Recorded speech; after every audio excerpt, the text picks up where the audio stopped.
Hello student, class 7, good morning all of you.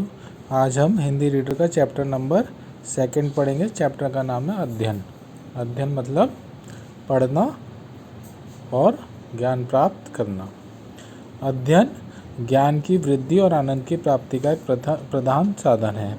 वह आत्म संस्कार के विधान का एक अंग भी है। किसी जाति के साहित्य में गति प्राप्त करने का कोई और द्वार नहीं है। किसी जाति के भाव और विचार साहित्य में ही व्यक्त रहते हैं तथा उसी से उनकी उन्नति के क्रम का लेखा रहता है। यहाँ जो लेखक है वो बता रहे हैं कि अगर हमें जीवन में उन्नति करनी है तो हमें अलग अलग किताबों को, अलग अलग ज्ञान की पुस्तकों को अध्ययन करना चाहिए। उससे हमें ज्ञान की वृद्धि भी होगी और हमारे संस्कारों में भी वृद्धि होगी। मनुष्य जाति के सुख और कल्याण के विषय में संसार में के प्रतिभा संपन्न लोगों ने सिद्धांत स्थिर किए हैं। उन्हें जानने का साधन स्वाध्याय है। जो पढ़ता नहीं है उसे उसकी खबर ही नहीं रहती कि मनुष्य की ज्ञान परंपरा किस सीमा तक पहुंच चुकी है।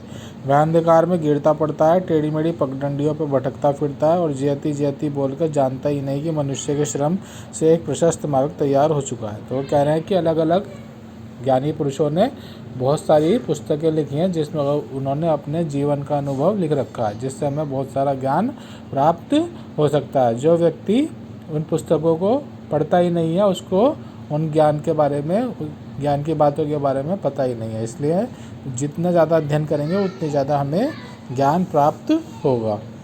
अध्ययन से हम दैनिक जीवन में शिक्षा और प्रेरणा ग्रहण करते हैं। अध्ययन से ही भूतकाल की घटनाएं हमारे अंतःकरण में प्रत्यक्ष होती है और उसमें बड़े बड़े राज्यों की उत्पत्ति तथा उनके उत्थान और पतन का पता चलता है।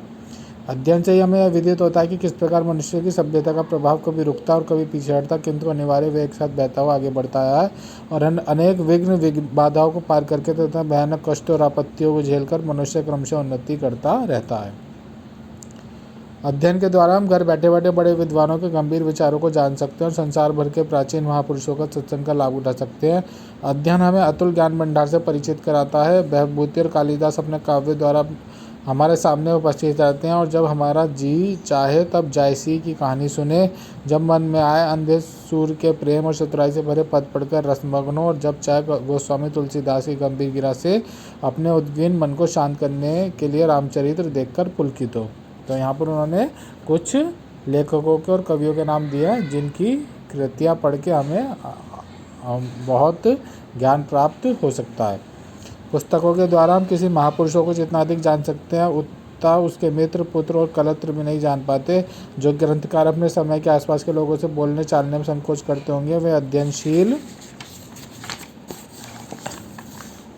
पुरुष के निकट एकांत अपने पुस्तकों द्वारा हृदय को बेधड़क खोलकर रख देते हैं। उनकी सारी प्रकृति हमारे सामने आ जाती है। विद्याभ्यासी पुरुषों को साथियों का अभाव कभी नहीं रहता। उसकी कोठरी में सदा ऐसे लोगों का वास रहता है जो अमर है। वे उसके प्रति सहानुभूति प्रकट करने और उसे समझाने के लिए सदा प्रस्तुत रहते हैं। कवि, दार्शनिक और विद्वान जिन्होंने प्रकृति के रहस्यों का उद्घाटन किया है और बड़े बड़े महात्मा जिन्होंने आत्मा के गूढ़ रहस्यों की थाह लगा ली है तथा उसकी बातें सुनने और उनकी शंकाओं को समाधान करने के लिए उद्यत रहते हैं। बिना किसी उद्देश्यों के सरसरी तौर पर पुस्तकों के पन्ने पलटते जाना अध्ययन नहीं है। लिखी हुई बातों को विचारपूर्वक पूर्ण रूप से हृदय को ग्रहण करने का नाम अध्ययन है। प्रत्येक स्त्री पुरुष को अपने पढ़ने का उद्देश्य स्थित कर लेना चाहिए। इसके लिए सबसे मुख्य बात यह है कि पढ़ना नियम पूर्वक हो, अर्थात उसके लिए नित्य का समय उपयुक्त होता है। सूरदास के विषय में प्रसिद्ध है कि वे नित्य सवेरे स्नान आदि के उपरांत कुछ पद बनाकर जलपान करते थे।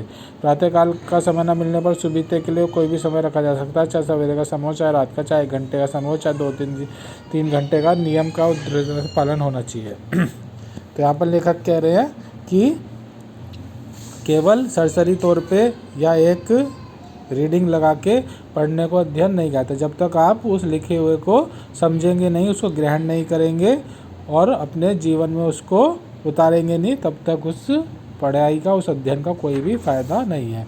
और अध्ययन के लिए एक समय सीमा निर्धारित होनी चाहिए कि किस समय पढ़ना है और उसको एक नित्य उसी समय पे, रोज़ उसी समय पे हमें वो अपना टाइम टेबल के तौर पे बना लेना चाहिए। अधिकतर बताया गया है कि सुबह के समय पढ़ना लाभदायक होता है, लेकिन अगर सुबह का टाइम नहीं है तो आप किसी भी समय, चाहे रात को चाहे दिन में, किसी भी 1, 2, 3 घंटे जो भी आपके पास समय हो, उस समय आपको एक वक्त निर्धारित करके रोज़ उसी समय पढ़ना चाहिए और ध्यान लगा के पढ़ना चाहिए, जिससे तुम जो पढ़ रहे हो उसको अपने जीवन में ग्रहण कर सको, उसको समझ सको। यहाँ पर सूरदास जी के बारे में बताया गया है कि वो सुबह स्नान के बाद कुछ पद लिखते थे, उसके बाद ही वो कुछ भोजन ग्रहण करते थे। तो उन्होंने एक नियम बनाया हुआ था और उसी नियम के सारे उन्होंने पूरे जीवन में अपना अध्ययन का कार्य किया। अध्ययन में बार बार दोहराने की क्रिया करनी पड़ती है, जिससे पढ़ी हुई बात मन में बैठ जाए।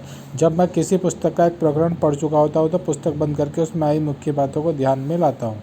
इसी क्रम में मैं एक एक प्रकरण पढ़ता जाता हूँ। जब पुस्तक समाप्त हो जाती है तो मैं सारी पुस्तक का अनुक्रम एक एक प्रकरण करके मन में धारण करता हूँ और पुस्तक की सारी बातों को दोहराता हूँ। तो वो बता रहे हैं कि जो भी आप अध्ययन करें, जो भी आप याद करें, जो भी आप पढ़ें, उसको पुस्तक बंद करने के बाद लेटते समय, सोते समय, घूमते समय उस बातों को रिवाइज और उसको अपने ध्यान में लाना चाहिए। उससे क्या होगा, उससे वो चीज़ें आपके मस्तिष्क में हमेशा के लिए रह जाएंगी। अध्ययन में नोटबुक रखने से बड़ी सहायता मिल सकती है। जो पुस्तक तुम पढ़ो उसे चमत्कारपूर्ण अंशों को लिखते जाओ, जिससे विद्वान और प्रतिभाशाली व्यक्तियों की उक्तियों को संचित रखने से अवसर पढ़ने पर तुम्हें शांति, उपदेश और उत्साह मिल सके। यदि पुस्तक तुम्हारी ही है तो पृष्ठ के किनारे ऐसे स्थानों पर निशान करते जाओ जो बार बार पढ़ने योग्य हो, जिनमें कोई सुंदर उक्ति हो, जो संदिग्ध हो अथवा जिनके विषय में छानबीन आवश्यक है। पढ़ने के विषय में हम आपको यह बात स्मरण रखनी चाहिए कि जो कुछ हमें रुचि उसी प्रकार पढ़ें और चिंतन करें। एक समस्या यह भी है कि कौन सी पुस्तक पढ़ी जाए और कौन सी ना पढ़ी जाए। भोजन सामग्री की भांति कुछ पुस्तकें अच्छी होती हैं, कुछ बुरी। प्रतिकूल भोजन के समय निकृष्ट पुस्तकें त्याग देनी चाहिए। जिस पुस्तकों की विषय वस्तु दूषित है, शब्दावली आडंबरपूर्ण है, विचार निकम्मे व हानिकारक होती हैं। सामान्यतः अच्छी पुस्तकें काल और स्थान की सीमा को पार करके आगे बढ़ती रहती है। अध्ययनशील व्यक्ति का कर्तव्य है जो कुछ पुस्तक हाथ लगे उसे पढ़ना मात्र नहीं बल्कि अच्छी, उपयोगी और सुरुचिपूर्ण पुस्तकें चयन करना ही सीखना है। तभी अध्ययन आत्म संस्कार और चरित्र गठन में सहायक हो सकते हैं। अब वो लास्ट में ये कह रहे हैं कि कौन सी बुक पढ़ी जाए, कौन सी बुक नहीं पढ़ी जाए। ऐसा नहीं है कि सभी पुस्तकें हैं वो आपका ज्ञान बढ़ाए। कुछ पुस्तकों में बहुत ही गलत चीज़ें होती हैं और उनको हमें पढ़ना नहीं चाहिए। उनकी विषय वस्तु दूषित होती है, उनकी जो शब्द होते हैं वो सही नहीं होते। तो हमें ऐसी पुस्तकों का चयन करना चाहिए जो हमारे लिए लाभदायक हो, जो हमारे ज्ञान में वृद्धि करे। जो कह रहे हैं, उन्होंने एक एग्जाम्पल दिया कि जिस प्रकार कुछ भोजन हमारे शरीर के लिए अच्छे होते हैं, कुछ बेकार होते हैं, तो हमें जो अच्छा भोजन है वो करना चाहिए, जो बेकार भोजन है वो नहीं करना चाहिए। इसी प्रकार पुस्तकें भी जो है, कुछ पुस्तकें बहुत ही ज़्यादा दूषित हैं, उनको हमें पढ़ना नहीं चाहिए। हमें ऐसी पुस्तकों का चयन करना चाहिए पढ़ने के लिए जो हमारे ज्ञान में वृद्धि करे, हमारे आत्म संस्कारों में वृद्धि करे और हमारे चरित्र में वृद्धि करे, हमारे चरित्र को अच्छा बनाने में सहायक हो। तो इस चैप्टर के आपको PDF में टिक राइट